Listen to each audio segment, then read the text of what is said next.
Hello guys, welcome back. Panibagong pasyente na naman ang hinatid ng ating MERS. Epson L210 po ang printer, ang reklamo ng ating MERS. Paper jam, multiple feed, minsan hindi daw nagpi-feed ng papel, kaya ating i-check. First po, mag-test print po muna tayo or nozzle check para malaman kung okay or ano pa talaga ang problema ng kanyang printer. First nozzle check, okay naman yung printout pero yung pag-feed niya medyo delay. Makikita sa kanyang nozzle check na walang space yung taas, so it means talagang may problema talaga sa kanyang pag-pick up ng papel. Kaya umpisa na natin i-repair to. Una-una po, i-turn off yung printer at tanggalin yung kanyang power cord. And then, tatanggalin natin yung kanyang waste tank para makita o para ma-access natin yung pick up rubber.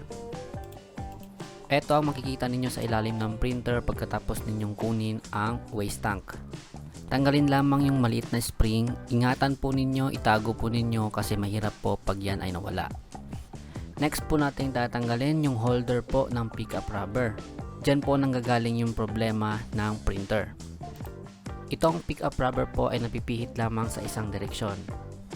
Kapag ang pickup rubber po ay nagagalaw paatras at paabante or siya po ay hindi na naiikot, yan po ay may problema.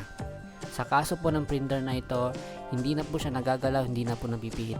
Kaya nahihirapan pong mag-pick up ng papel yung printer.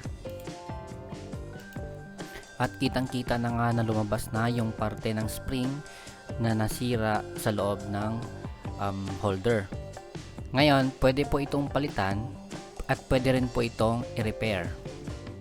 At dahil unang sira pa lang ng piyesang ito at mataas pa yung spring, i-re-repair ko muna at para makatipid din yung ating customer. Ito lang po ang ginagawa ko para ma-repair ang piyesang ito.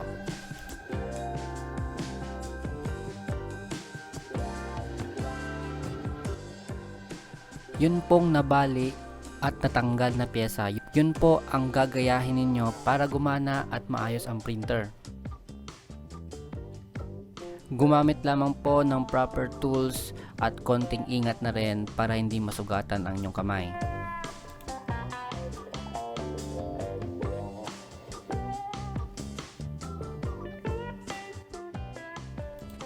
At pagkatapos po, eto na ang magiging itsura niya.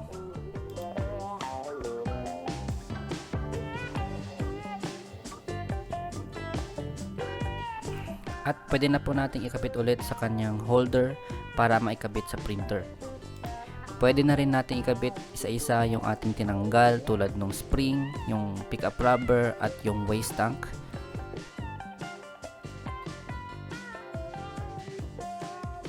Pagkatapos susubukan na natin kung okay na yung kanyang pag-pick up ng papel, okay na yung distance ng pang-print, hindi na po malapit sa edge.